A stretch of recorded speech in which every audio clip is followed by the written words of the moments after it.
ये vision IAS की magazine है सितंबर 2025 के लिए। इसमें पहला टॉपिक हो गया था राज व्यवस्था एवं शासन। इसमें अगला टॉपिक है अंतर्राष्ट्रीय संबंध, इंटरनेशनल रिलेशंस। इसमें संघाई सहयोग संगठन, भारत चीन संबंध, भारत जापान साझेदारी और कुछ इसमें संक्षिप्त सुर्खियां भी दी गई हैं। इसमें देखेंगे मेंस और पीटी के लिए क्या क्या इम्पोर्टेंट है।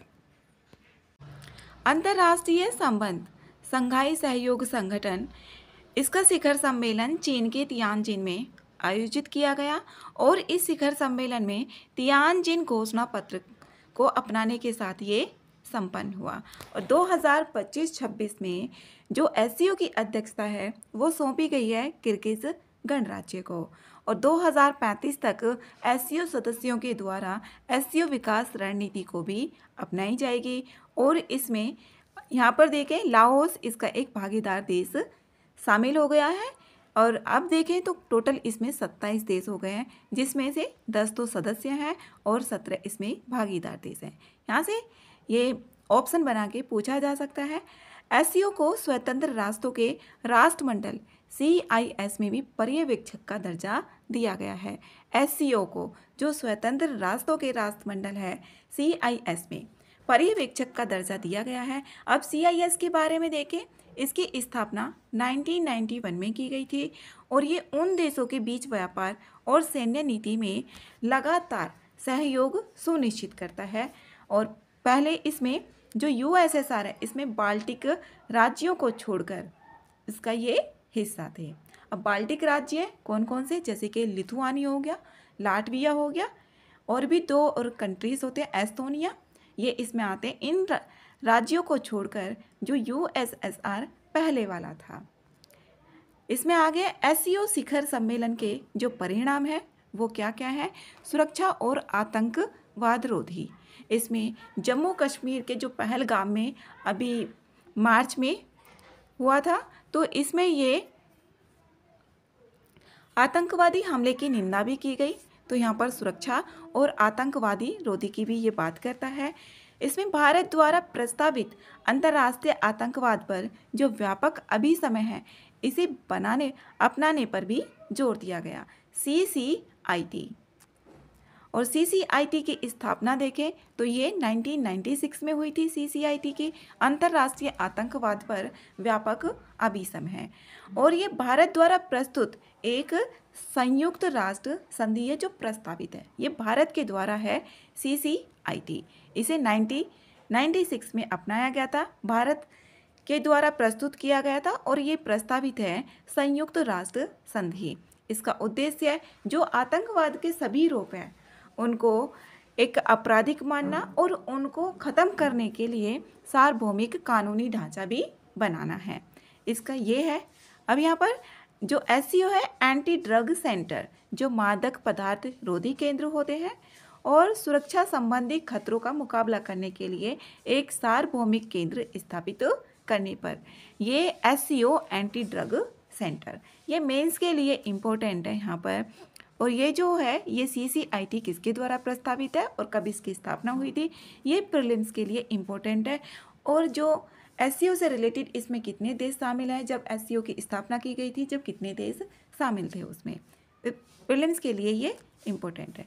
इसमें आगे है वैश्विक गवर्नेंस और व्यापार। चीन द्वारा प्रस्तावित जो ग्लोबल गवर्नेंस इनिशिएटिव है इसका समर्थन किया गया, ग्लोबल गवर्नेंस इनिशिएटिव का। फिर यहाँ पर एससीओ निर्यात ऋण और निवेश तंत्र तथा एससीओ विकास बैंक की जो स्थापना है उसकी दिशा में भी कदम बढ़ाया गया।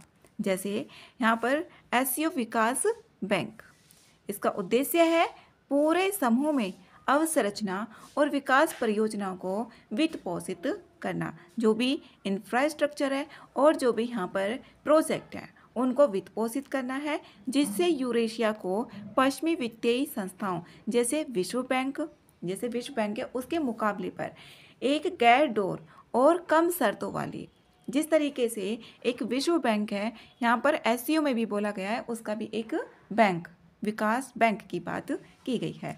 इसमें आगे तकनीकी सहयोग है, तकनीकी सहयोग भी मिलेगा, जैसे कि चीन का है ये बेईदो उपग्रह प्रणाली। अब इससे क्या होगा, दुनिया भर के जो उपयोगकर्ता पोजिशनिंग, नेविगेशन और टाइमिंग जो भी सेवाएं हैं वो प्रदान की जाएगी। ये जो यूएसए का जीपीएस है उसका एक विकल्प भी होगा, और ये एक नेविगेशन जो बीडीएस है, बेईदो उपग्रह प्रणाली, बीडीएस ये एक वैश्विक उपग्रह नेविगेशन प्रणाली है, ये है चाइना की। और जो जीपीएस है ये है यूएसए की।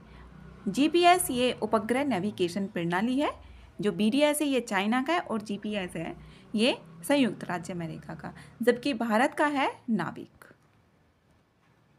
इसमें आगे जो अन्य परिणाम है, भारत के एक वैश्विक विजन, एक पृथ्वी एक परिवार और एक भविष्य को मान्यता दी गई, जिसे यहाँ पर समावेशी और सतत विकास को बढ़ावा देने पर भी यहाँ पर स्वीकार किया गया।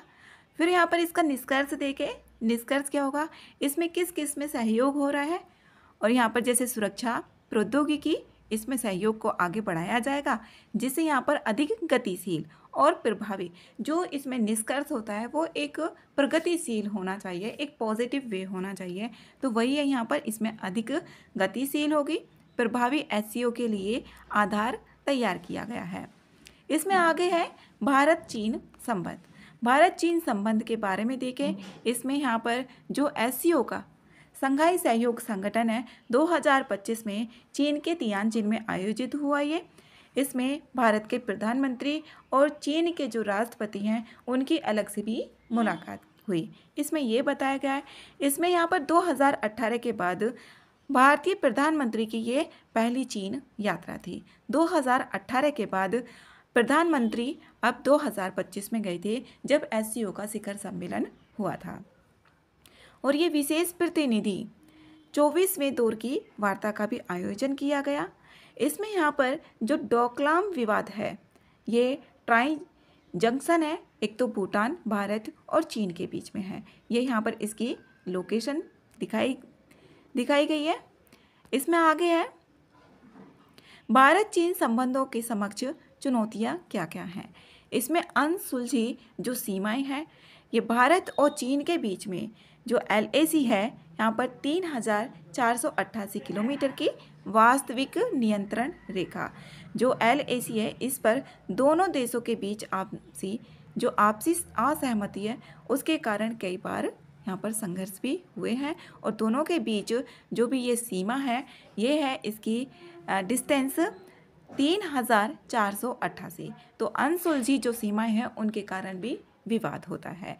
और इसमें 2017 का डोकलाम विवाद और 2020 का जो गलवान घाटी संघर्ष था, इसमें ये भी शामिल है जो अनसुलझी सीमाएं हैं। ये इम्पोर्टेंट है मेंस के लिए, और ये लिखना पड़ता है।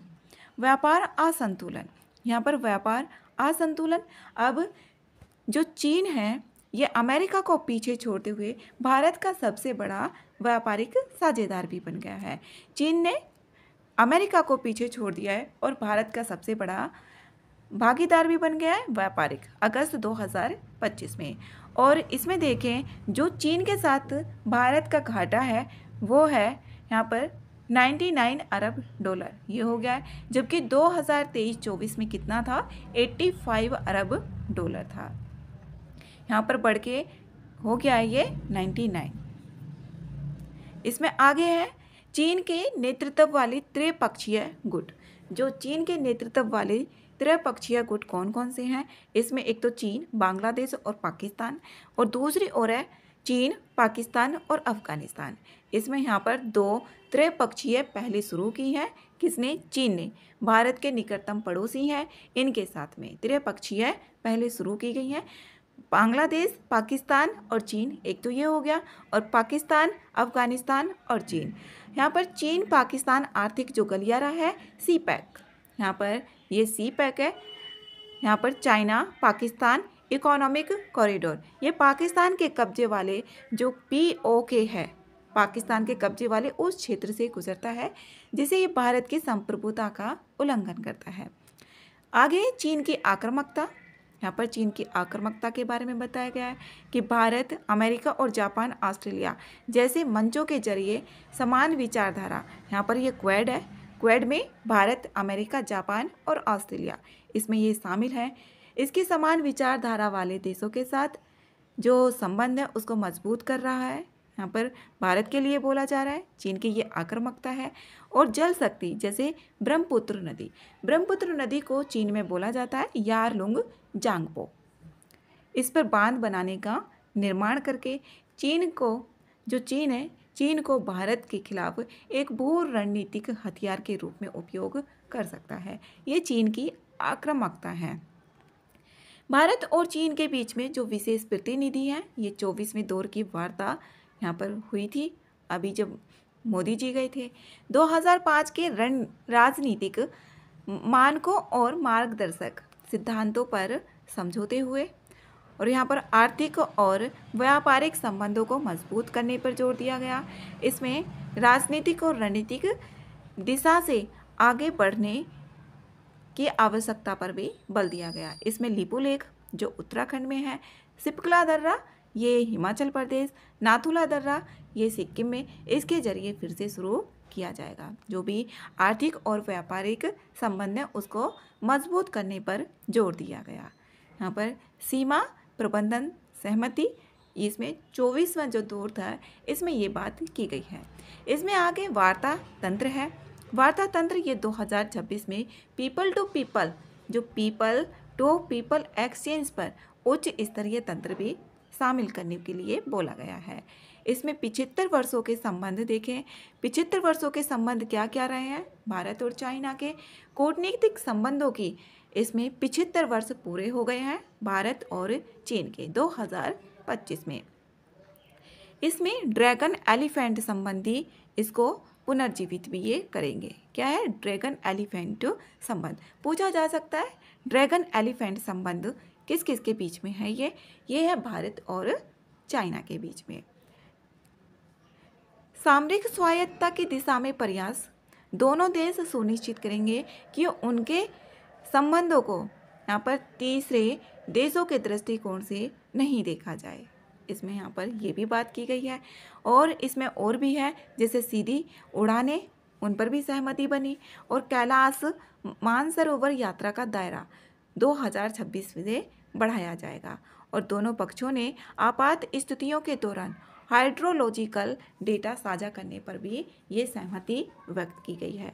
भारत के लिए इस नवीनतम सहभागिता का जो महत्व होगा, इसमें भारत को फ़ायदा होगा, जिसे व्यापार यहाँ पर बढ़ाने के लिए बोला गया है।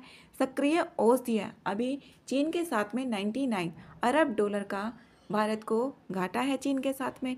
इसमें निवेश भी यहाँ पर जो चीन से निवेश आकर्षित करने पर ये है। फिर यहाँ पर भारत के लिए महत्वपूर्ण संसाधनों की उपलब्धता भी होगी। जैसे यहाँ पर दुर्लभ भू अयस्क है, उसका लगभग 70% चीन ये उत्पादन करता है और 90% का जो प्रसंस्करण है वो करता है चीन। तो उससे भी भारत को यहाँ से संसाधनों की उपलब्धता होगी। भारत अपनी नवीकरणीय ऊर्जा लक्ष्यों के लिए यहाँ पर सौर मॉड्यूल और सेल्स के लिए भी चीन पर निर्भर है।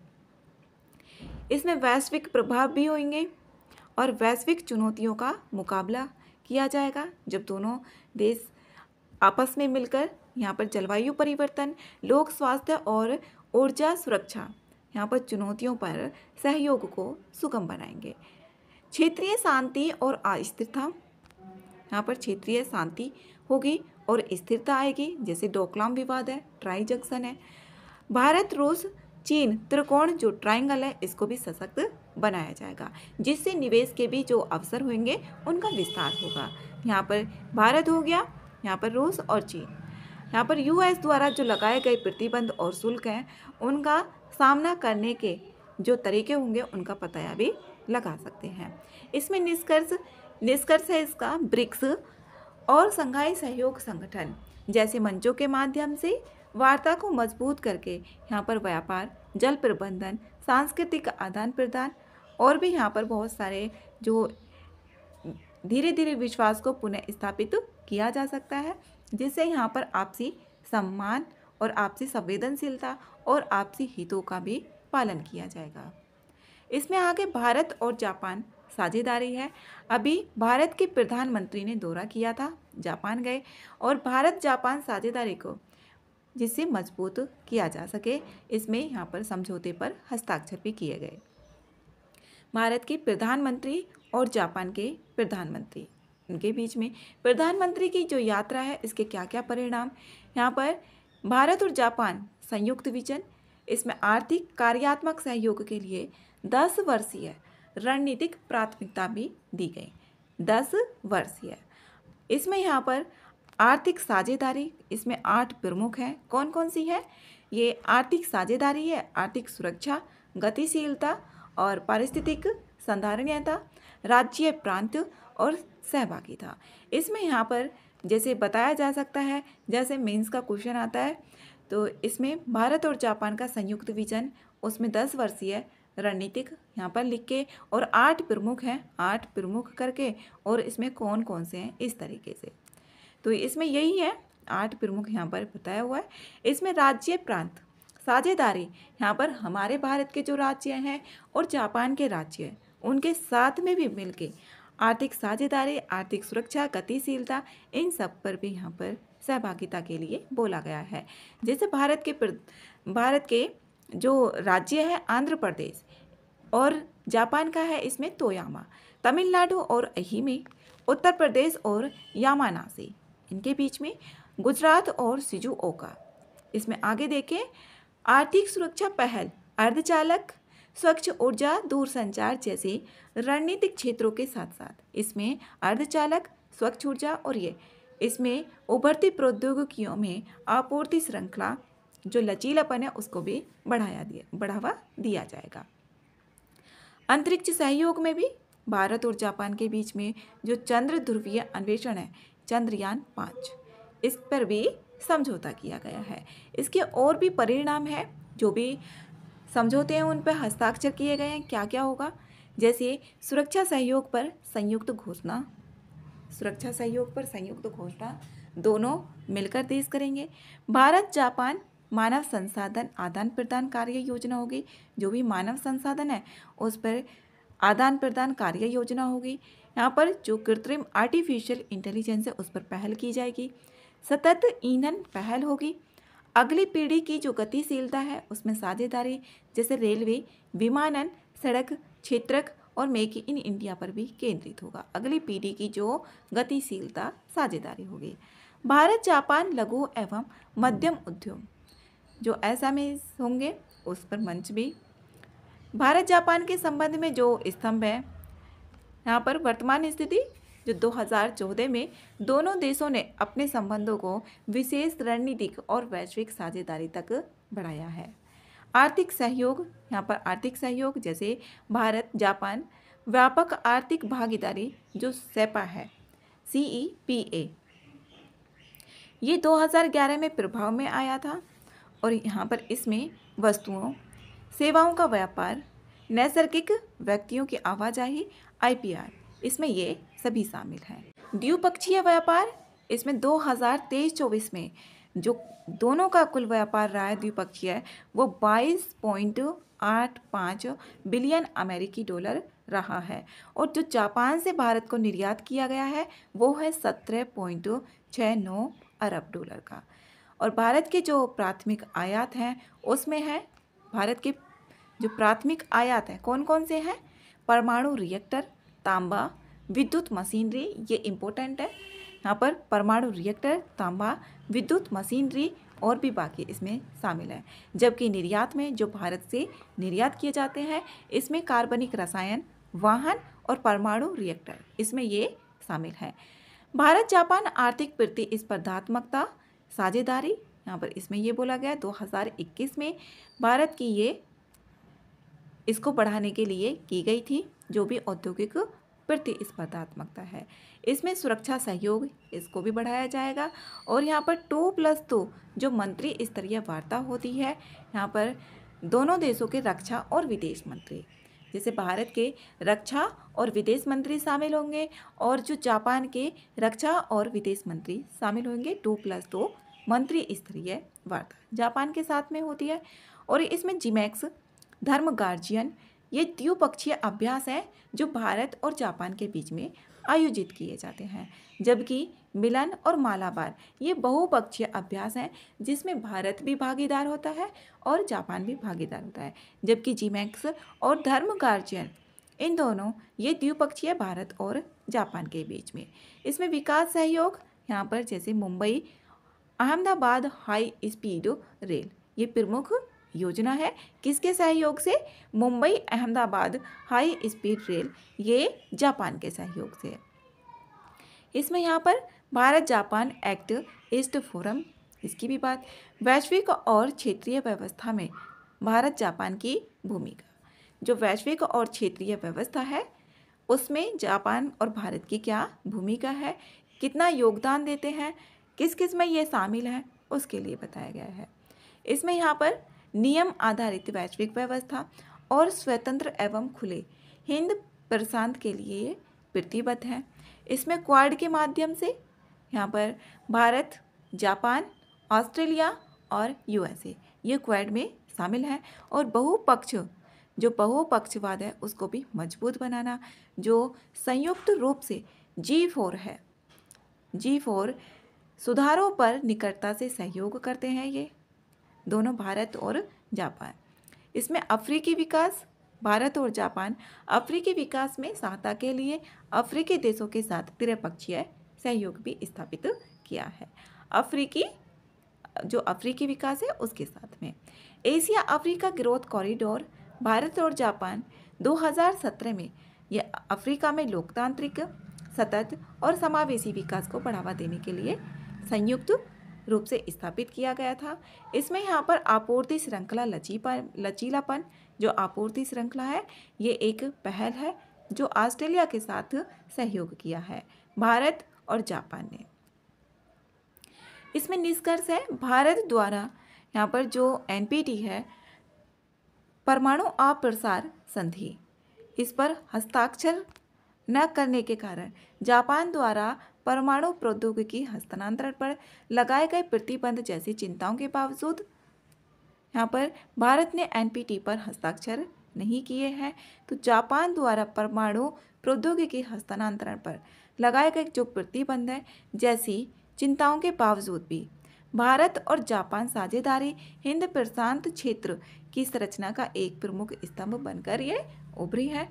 ये जापान अमेरिका के नेतृत्व वाली जो भी ये चीन की आक्रामकता है और एक तरफा रुख का जो सामना करता है, वही भारत, ऑस्ट्रेलिया, रूस और वैश्विक दक्षिण ग्लोबल साउथ के साथ संबंधों को संतुलित करते हुए ये कूटनिरपेक्ष रणनीतिक स्वायत्ता दृष्टिकोण को अपनाता है।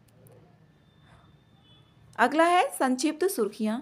इसमें नया रणनीतिक यूरोपीय संघ भारत एजेंडा। ये नया रणनीतिक है, इसमें यूरोपीय आयोग और जो उच्च स्तरीय प्रतिनिधि हैं, ये नए रणनीतिक यूरोपीय संघ और भारत एजेंडा इसकी रूपरेखा प्रस्तुत की गई है। और भारत और यूरोप संघ के संबंध के लिए ये एक महत्वपूर्ण ऐतिहासिक उपलब्धि बताई गई है। जो नए रणनीतिक यूरोपीय संघ और भारत एजेंडा है, इसका आधार होगा 2024 में ये स्थापित हुई थी। इसका उद्देश्य है समृद्धि और सुरक्षा को बढ़ावा देना, और इसमें जो चुनौतियां होंगे वो दोनों मिलकर उनका सामना करेंगे। इसमें 5 स्तंभ की बात की गई है। 5 स्तंभ कौन कौन से हैं? समृद्धि और संधारणीयता, और इसमें दूसरा है प्रौद्योगिकी और नवाचार। प्रौद्योगिकी और नवाचार जैसे कि खुले, सुरक्षित और मानव केंद्रित नवाचार के लिए उभरती जो भी प्रौद्योगिकियां हैं उन पर ध्यान केंद्रित किया जाएगा। इसमें मुक्त व्यापार समझौता FTA संबंधी जो वार्ता है इसको अंतिम रूप देना, जो समृद्धि और संधारणीयता है इसमें बात की गई है। फिर तीसरा है इसमें सुरक्षा और रक्षा, इसकी बात की गई है। जो भी आतंकवाद रोधी है और सीमा पारीय जो अपराध हैं उनसे निपटना, ऐसा बोला गया है। फिर यहाँ पर अगला कनेक्टिविटी संपर्कता। यहाँ पर कनेक्टिविटी संपर्कता होगी दोनों देशों के, यूरोपीय संघ और भारत के बीच में, जैसे कि भारत के महासागर और इसके मध्य सहयोग करना है यूरोपीय संघ का ग्लोबल गेटवे। और फिर है यहाँ पर अगला 5 इसमें बताए गए विभिन्न स्तंभों में सक्षम करता। इसमें आगे है यह एजेंडा इस बात को भी रेखांकित करने पर है कि जो निर्भरता है उसको जारी, सशस्त्रीकरण, एक पक्षीय व्यापार प्रथाओं और विश्व भर में जो बढ़ती आर्थिक विषमताएं हैं उनको यूरोपीय संघ और भारत सहयोग पहल से कहीं अधिक महत्वपूर्ण है। इसमें अगला है भारत और इजराइल। भारत और इजराइल के बीच में यहाँ पर पहला आर्थिक सहयोग विकास संगठन देश बन गया है। इजराइल इसका देश है OECD का। तो भारत के साथ में पहली संधि करने वाला देश बन गया है कौन? इजराइल, जो द्विपक्षीय निवेश संधि है BIT।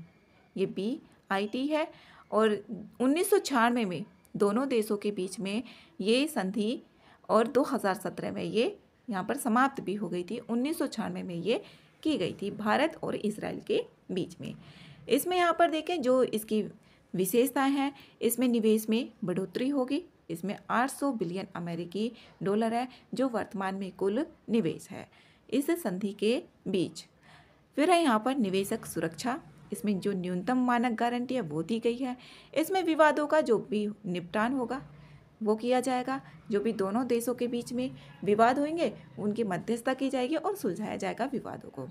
भारत इजराइल के बीच में जो बढ़ता सहयोग है, आर्थिक सहयोग 2023-24 में दोनों देशों के बीच में जो कुल व्यापार है वो 6.53 बिलियन अमेरिकी डॉलर का है।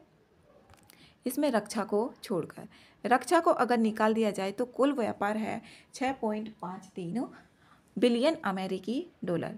इसमें भारत का जो निर्यात है वो अधिशेष रहा है, भारत का सरप्लस रहा है।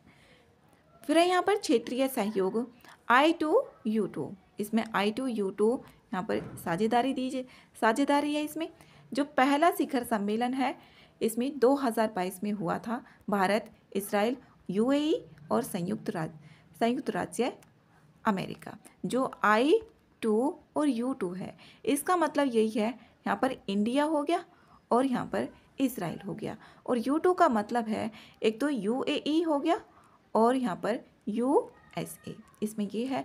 और जो पहला शिखर सम्मेलन हुआ था, क्षेत्रीय सम्मेलन, इनके बीच में यहाँ पर पूछा जा सकता है कि I2U2 में कौन कौन से देश शामिल हैं।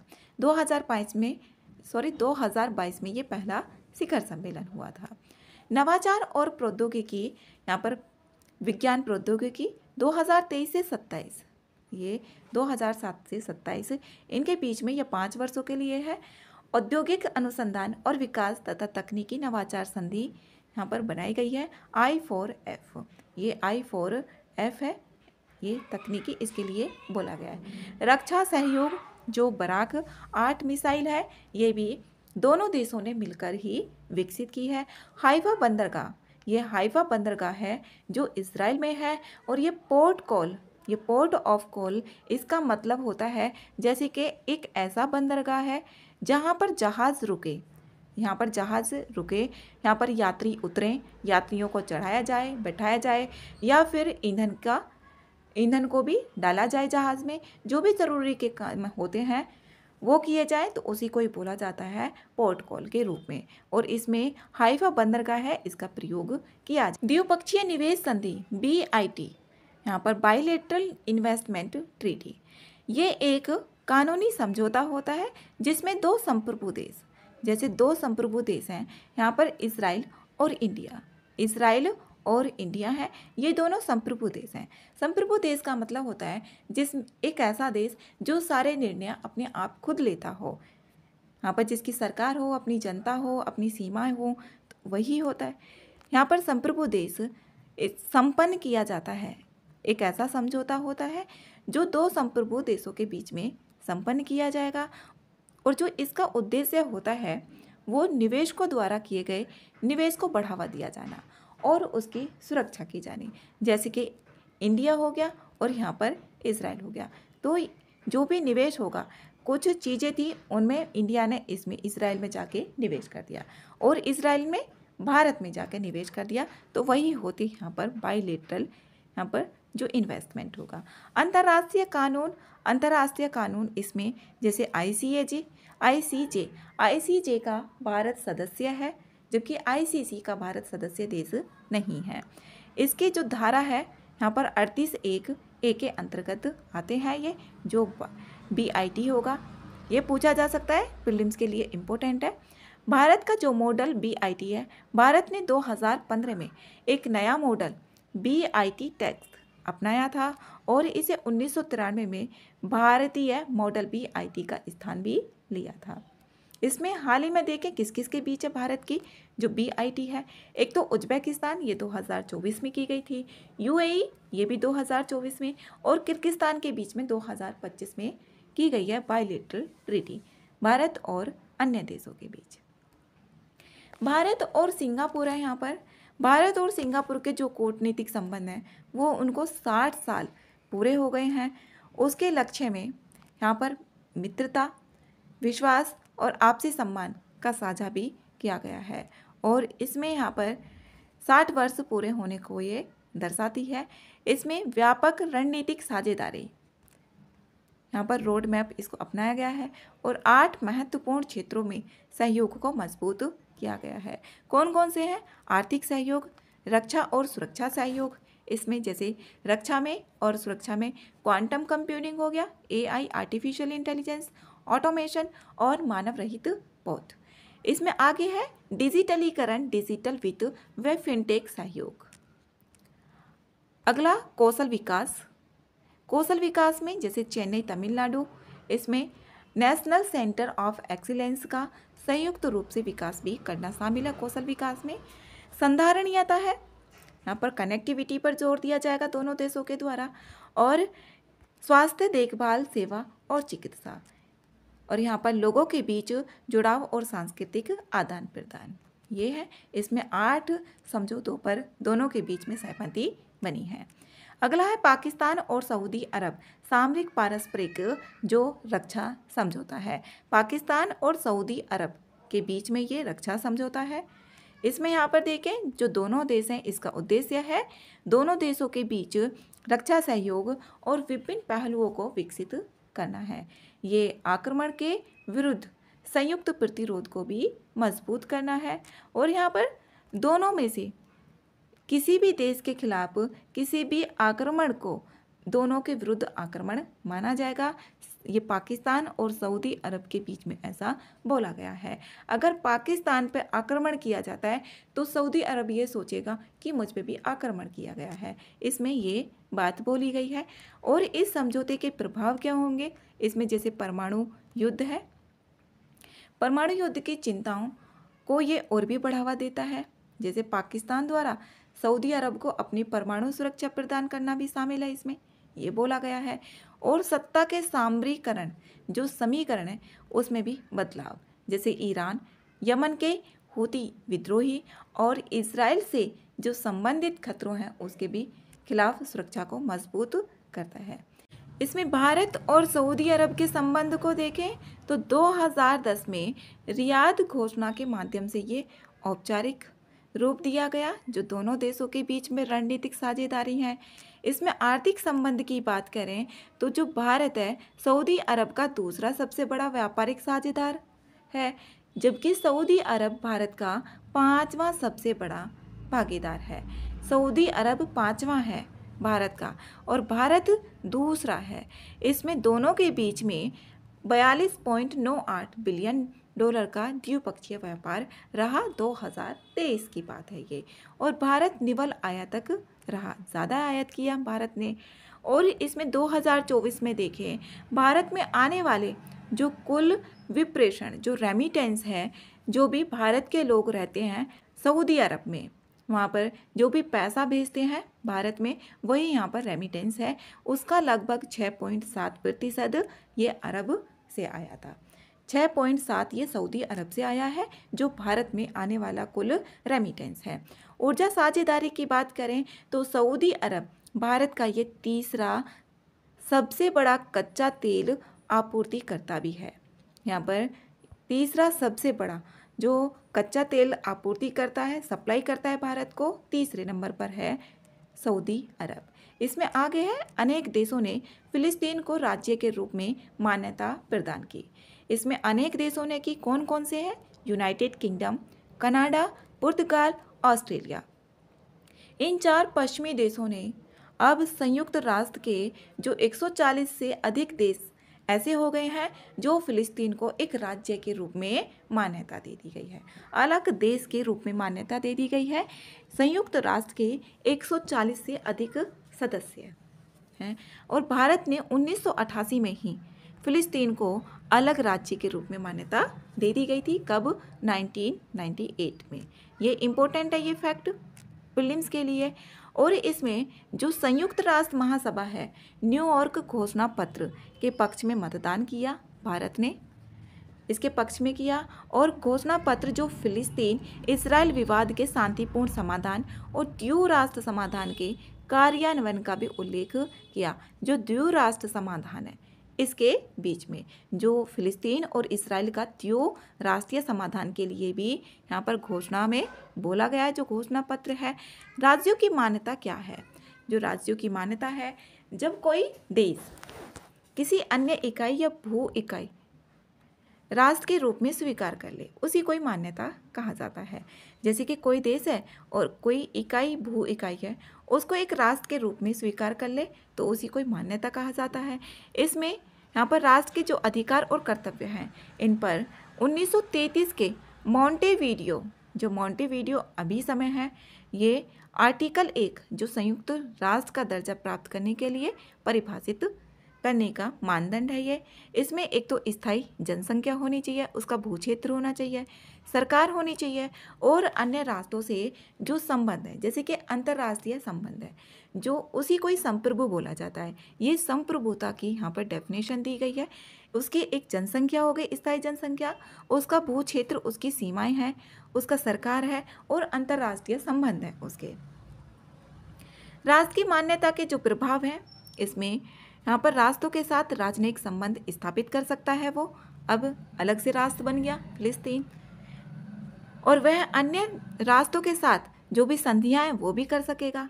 और अंतर्राष्ट्रीय स्तर पर राष्ट्र के अधिकार और विशेषाधिकार मिलते हैं।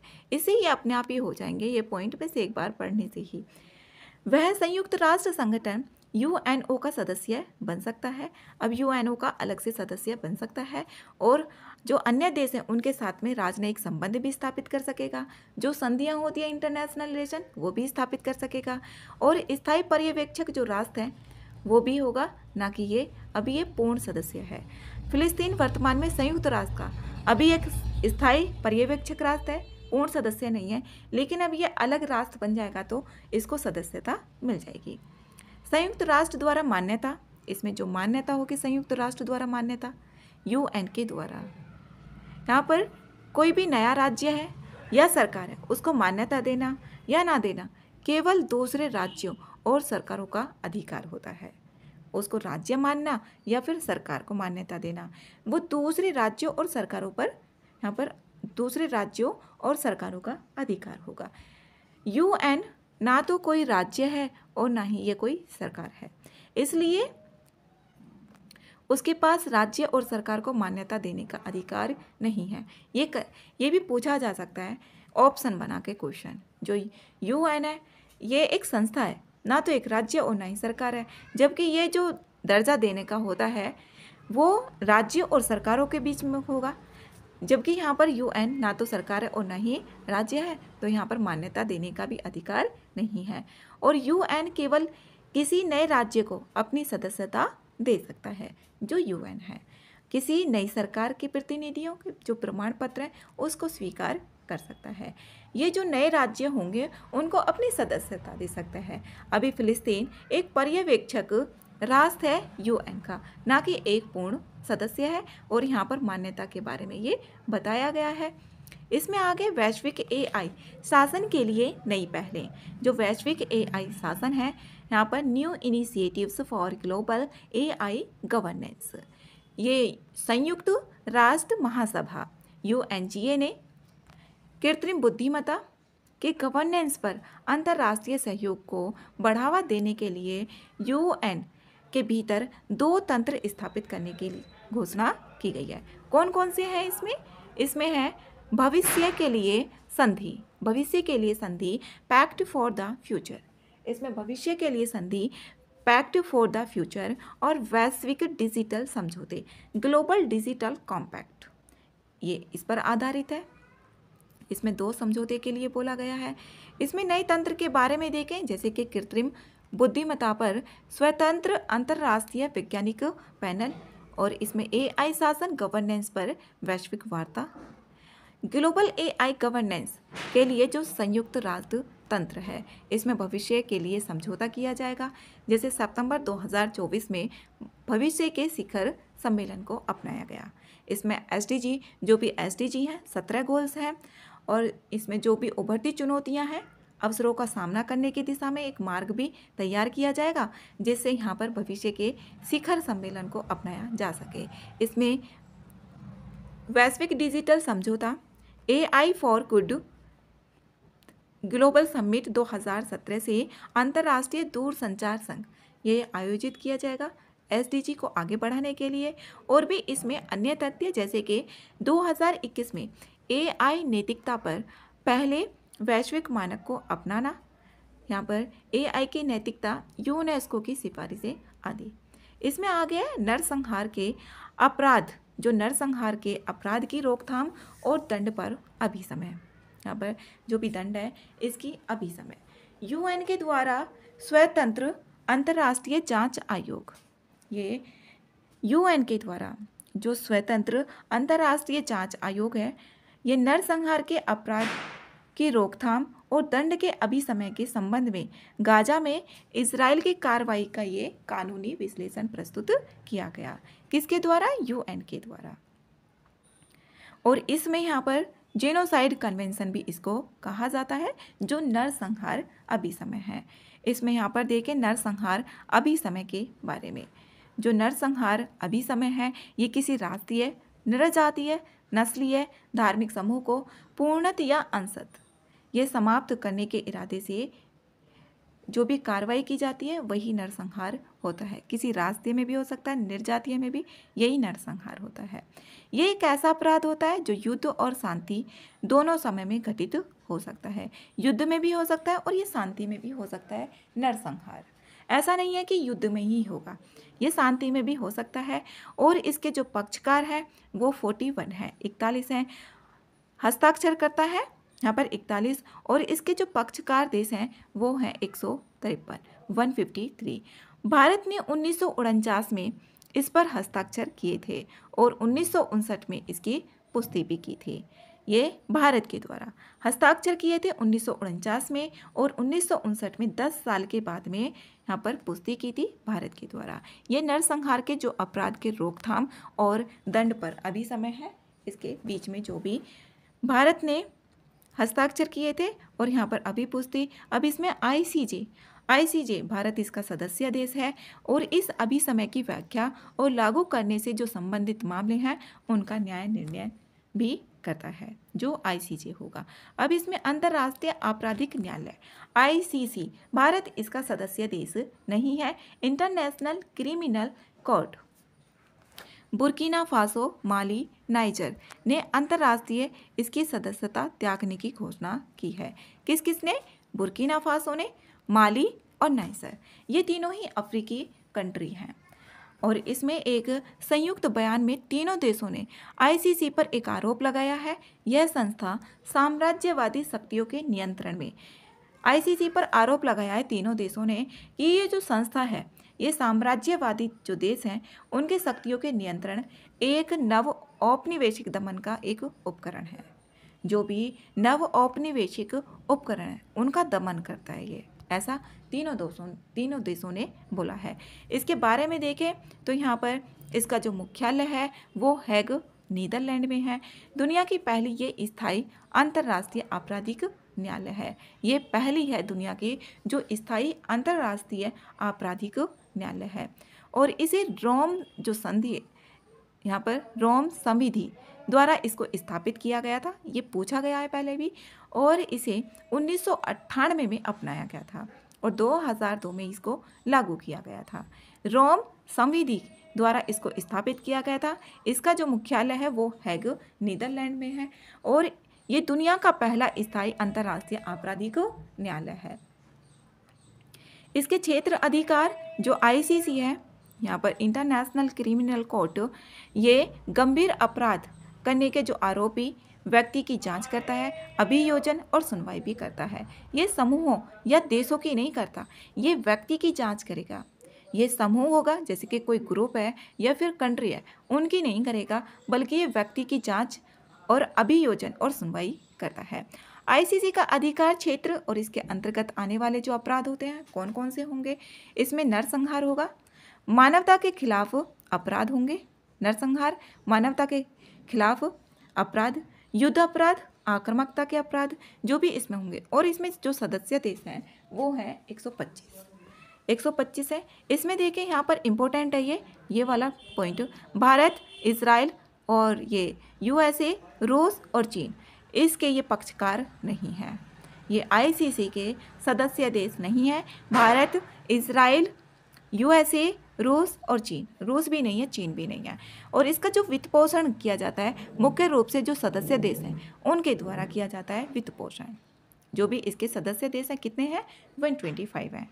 और आईसीसी के जो निर्णय बाध्यकारी होते हैं। और यहाँ पर ये व्यक्ति की जांच, अभियोजन और सुनवाई करता है, ना कि समूहों और देशों की करता है। तो इसमें 125 देश हैं, जबकि इसमें भारत इसका सदस्य देश नहीं है और इसे रोम संधि के अंतर्गत स्थापित किया गया था। अंतर्राष्ट्रीय आपराधिक न्यायालय, जो अंतर्राष्ट्रीय आपराधिक न्यायालय है आईसीसी, इससे जुड़ी जो समस्या हैं, क्या मतलब आरोप लगाते हैं जो भी देश हैं, इसमें पक्षपात का आरोप लगाते हैं। ये है जैसे कि अभी माली ने, नाइजर ने और बुर्किना फासो ने बोला है। इसमें राजनीतिक प्रतिरोध का भी यहाँ पर आरोप लगाते हैं। परिवर्तन संबंधी जो सीमाएं हैं इसमें इसका भी आरोप लगाया जाता है कि जो आईसीसी है इसकी अपनी कोई पुलिस नहीं है।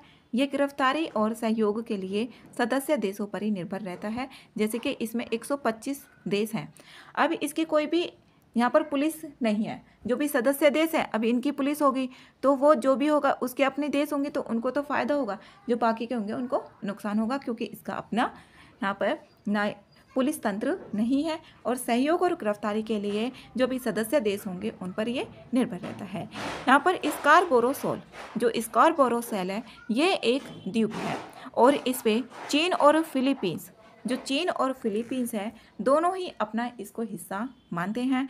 अभी चीन ने यहाँ पर एक नेचर रिजर्व स्थापित किया है तो फिलीपींस ने इसकी कड़ी आलोचना की है। उसके बारे में है ये स्कारबोरो जो सोल है, ये चीन में हुआंगयान द्वीप और ये फिलीपींस में पानाटैग सोल इसको कहा जाता है।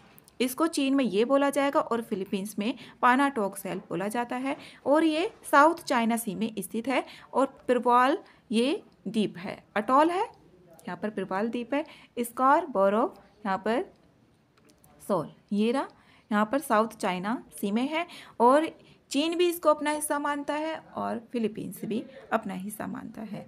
तो यहाँ पर चीन ने एक नेचर रिजर्व स्थापित किया है जिसे फिलीपींस ने कड़ी आलोचना की है। आगे इसमें बगराम एयरबेस, जो बगराम एयरबेस है ये यहाँ पर ये है अफगानिस्तान में स्थित, अफगानिस्तान का बगराम एयरबेस है।